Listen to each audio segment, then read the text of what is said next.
Hello students, welcome back of economics class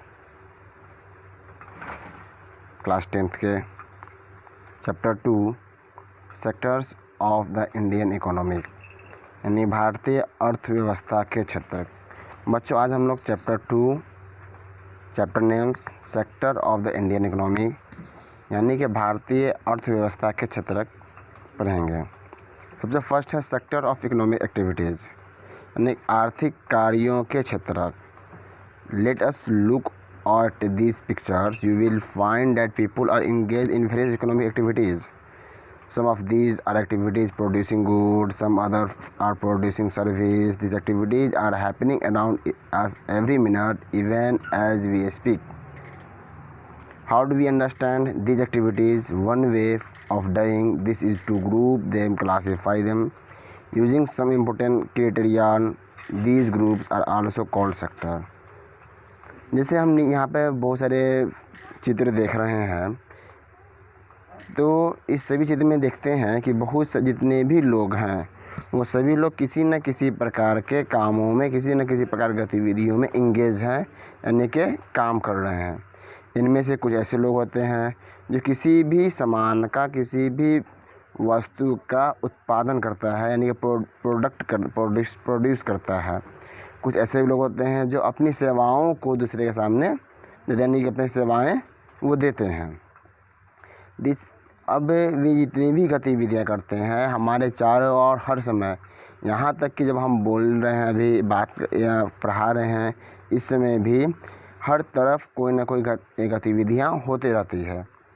हम इन गतिविधियों को, हम इन एक्टिविटीज़ को समझ सकते हैं कैसे? तो समझने का एक तरीका यह है कि कुछ एक हम लोग क्या करें, क्लासिफाई कर लेंगे, एक इम्पोर्टेंट क्राइटेरिया बना लेंगे जिसके द्वारा हम क्या करेंगे, इसे अलग अलग सेक्टर्स में बांटते हैं। There are many activities that are undertaken by directly using natural resources. Take for example the cultivation of cotton. It takes place within a crop season. For the growth of the cotton plant, we depend mainly but not entirely on natural factors like rainfall, sun and climate.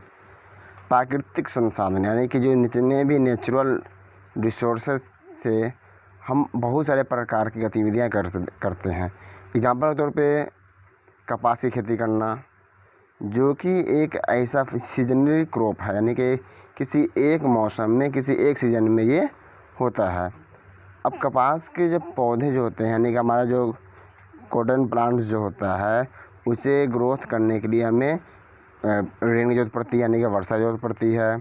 इसके साथ ही साथ इसमें हमें सूरज की रोशनी की ज़रूरत पड़ती है, क्लाइमेट की ज़रूरत पड़ती है, जिससे क्या होता है कि हम कपास का उत्पादन करते हैं। जो पूरी तरह से क्या होता है, हमारे जो इन्वायरमेंट है, हमारी जो नेचर है, उस नेचर पे पूरी तरह से डिपेंड होता है।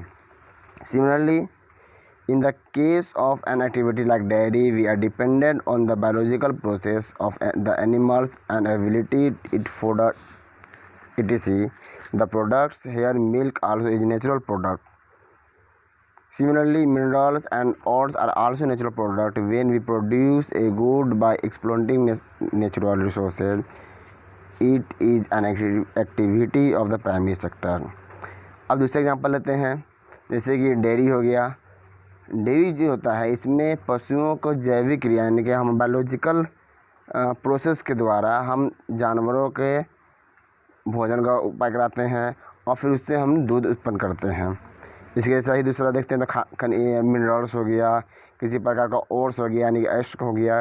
ये सभी चीज़ क्या है, प्राकृतिक उत्पाद है यानी कि प्राकृतिक से ही मिलता है। तो जितने भी चीज़, वे सभी चीज़ जो हमें प्राकृतिक संसाधनों का उपयोग करके किसी वस्तु का उत्पादन करते हैं, उससे प्राथमिक यानी कि प्राइमरी सेक्टर कहा जाता है। प्राइमरी सेक्टर मीन्स ये हो गया कि वे सभी गतिविधियाँ, वे सभी एक्टिविटीज़ जिसमें हम प्राकृतिक यानी कि जो नेचुरल सेक्टर्स होते हैं, जो प्राकृतिक संसाधन, नेचुरल रिसोर्सेज होते हैं, उनका यूजेज करके हम अपने कामों करते हैं वो सभी प्राइवेट सेक्टर में आते हैं, प्राइमरी सेक्टर में आते हैं। अब इसे प्राइमरी सेक्टर क्यों कहते हैं? This is because it forms the base for all other product that we subsequently make, since most of the natural product we get are from agriculture, dairy, fishing, forestry. This sector is also called agriculture related sector. अब हम इसे प्राथमिक क्यों कहते हैं? क्योंकि यह उन सभी प्रोडक्टों का बेस होता है, फॉर्म्स होता है, जिन्हें हम प्राकृतिक उत्पादों द्वारा प्राप्त करते हैं। जैसे कृषि हो गया, खेती हो गया। जब एग्रीकल्चर देखते हैं तो एग्रीकल्चर कहाँ से प्राप्त होता है? हमें उसी में प्राकृतिक संसाधन का यूज़ करके हम खेती कर पाते हैं या डेयरी कर पाते हैं, या इसके अलावा जो हम लोग फिशिंग करते हैं और उसके अलावा हम लोग वनों से प्राप्त करते हैं। इस जितने भी चीज़ होते हैं वो सभी हमें कहीं ना कहीं से हमें प्राकृतिक से प्राप्त होता है, हमें नेचर से प्राप्त होता है, इसलिए इसे हम लोग प्राकृतिक संसाधन करते हैं। इसी कारण ये हमें खेती से प्राप्त होता है, तो हम इसे एग्रीकल्चरल एंड रिलेटेड सेक्टर भी कहा जा सकता है। इसके बाद सेकेंड सेक्टर होता है secondary sector. The secondary sector covers activities in which natural product are change into the other forms through ways manufacturing that we associate with industrial activity. It is the next step after primary. The product is not produced by nature but has to be made, and therefore some process of manufacturing is essential. This could be in a factory, a workshop, or at home. For example, using cotton fiber from the plant, we spin yarn and weave cloth. Using sugar cane as a raw material, we make sugar or gur. We convert earth into bricks and use bricks to make houses and buildings. Since this sector gradually become associated with the different kinds of industry that come up, it is also called an industrial sector. अब जो second sector आता है secondary sector, तो secondary sector वो सभी गतिविधियां को अपने लेता है जो नेचुरल प्रोडक्ट्स को चेंज करके दूसरे फॉर्म्स में प्राप्त होता है। यानी कि किसी भी प्रकार के नेचुरल जो सेक्टर्स होते हैं यानी प्राइमरी सेक्टर होते हैं, वो सभी चीज़ को मैन्युफैक्चर करके उसे इंडस्ट्रियल एक्टिविटीज़ में चेंज करते हैं, तो वो हमें सेकेंडरी सेक्टर होता है। एग्जाम्पल के तौर पर देख लेते हैं, जैसे कि मान लिए शुगर कैन यानी कि गन्ना से एक क्या है एक प्रकार का वो प्राइमरी सेक्टर में आता है, क्योंकि गन्ना कृषि से उत्पन्न होता है। अब उस गन्ना से हम चीनी बना लेते हैं, गुड़ बना लेते हैं। तो जो गुड़ और चीनी बना, ये क्या हुआ, किसी न किसी औद्योगिक क्षेत्र में जाकर इसे हम बनाते हैं।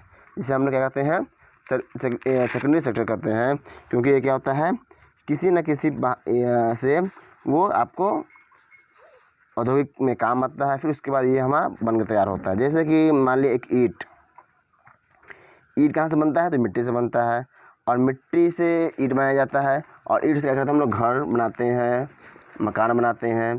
तो मतलब वो सभी चीज़ जो हमें किसी प्रकार के इंडस्ट्रियल एरिया में जोड़ता है, उस सभी को हम लोग सेकेंडरी सेक्टर कहते हैं, जिसे हम लोग इंडस्ट्रियल सेक्टर भी कह सकते हैं।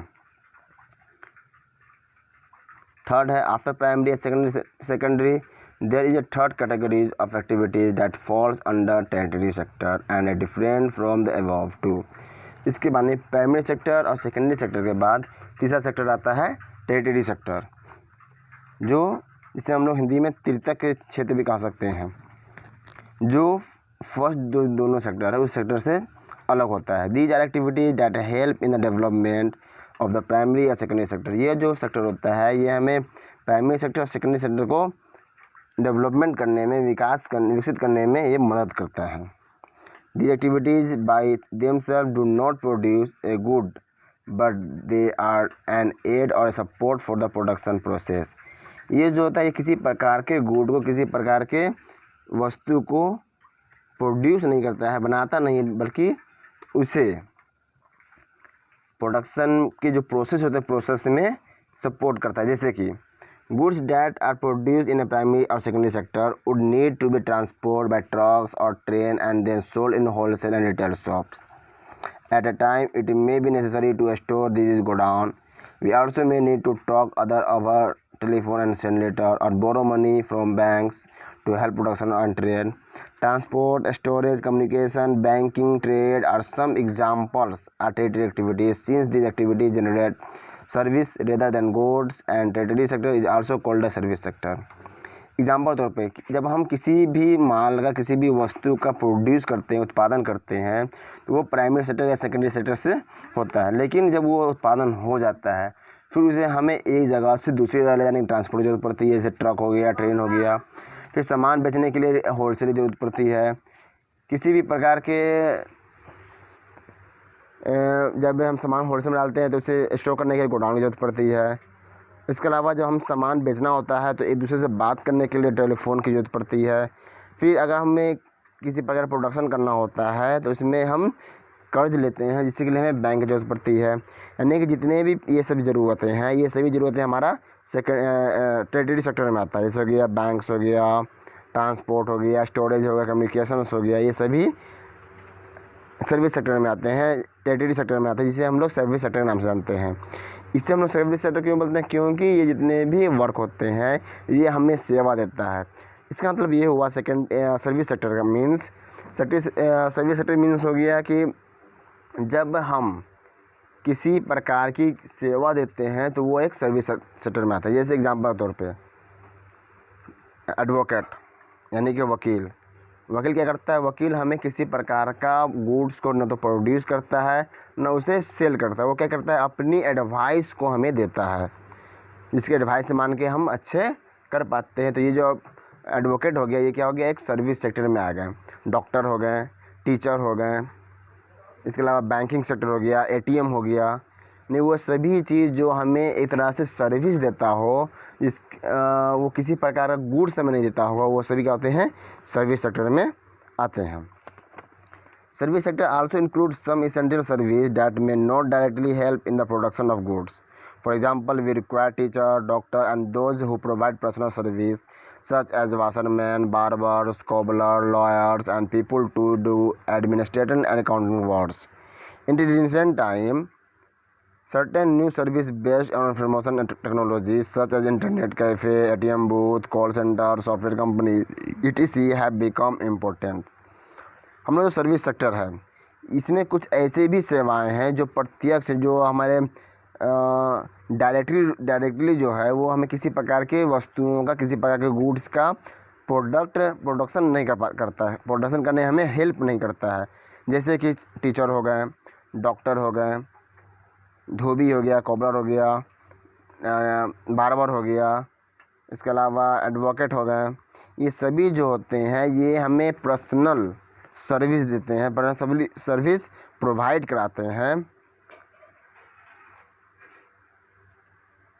और इसके अलावा अभी जो समय, इस समय में इसके अलावा आईटी डिपार्टमेंट आ गया, जैसे कि एटीएम हो गया, इंटरनेट कैफ़े हो गया, कॉल सेंटर हो गया, सॉफ्टवेयर कंपनी हो गया। ये सभी जो है किसी प्रकार के गुड्स का प्रोड्यूस नहीं करते, प्रोडक्ट नहीं करते हैं, प्रोडक्शन नहीं करते, बल्कि वो क्या करते हैं? हमें सर्विस देते हैं। तो यहाँ हम लोग 3 सेक्टर में बारे पढ़े हैं। पहला प्राइमरी सेक्टर, दूसरा सेकेंडरी सेक्टर, तीसरा सर्विस सेक्टर। प्राइमरी सेक्टर में हम लोग पढ़े हैं क्या कि वैसे सभी सेक्टर जो हमें कृषि से रिलेटेड होगा, प्राकृतिक से रिलेटेड होता है, उसे हम लोग प्राइमरी सेक्टर बोलते हैं। सेकेंडरी सेक्टर में आता है वैसे सभी सेक्टर है जिसमें इंडस्ट्रियल सेक्टर आता है, जिसमें जितनी प्रकार इंडस्ट्रियल एक्टिविटीज़ होते हैं वो सभी एक्टिविटीज़ सेकेंडरी सेक्टर में होता है। यानी किसी प्रकार का प्राकृतिक संसाधन से एक नया गुड्स बनाना, जैसे कि चौक बनाना, तो चौक कहाँ से बनता है? तो चूना से बनता है। चूना प्राकृतिक संसाधन हो गया, उसका यूज़ किए हम लोग चौक बनाने में। चौक क्या हो गया मेरा? आपका सेकेंडरी सेक्टर में आता है। तो यानी वैसे सभी चीज़ जो हमें किसी भी प्राइमरी सेक्टर के वस्तुओं से एक नया चीज़ बनाकर तैयार करते हैं, वो सेकेंडरी सेक्टर में आते हैं। थर्ड क्या हो गया? Service sector. इसमें हमें किसी प्रकार की सेवा देना होता है, तो ये सर्विस सेक्टर में आता है। बच्चा आज इतना ही। फिर हम लोग नेक्स्ट चैप्टर में कंपेयरिंग द 3 सेक्टर यानी तीनों सेक्टर्स के बारे में कंपेयर करने के बारे में पढ़ेंगे। Thank you.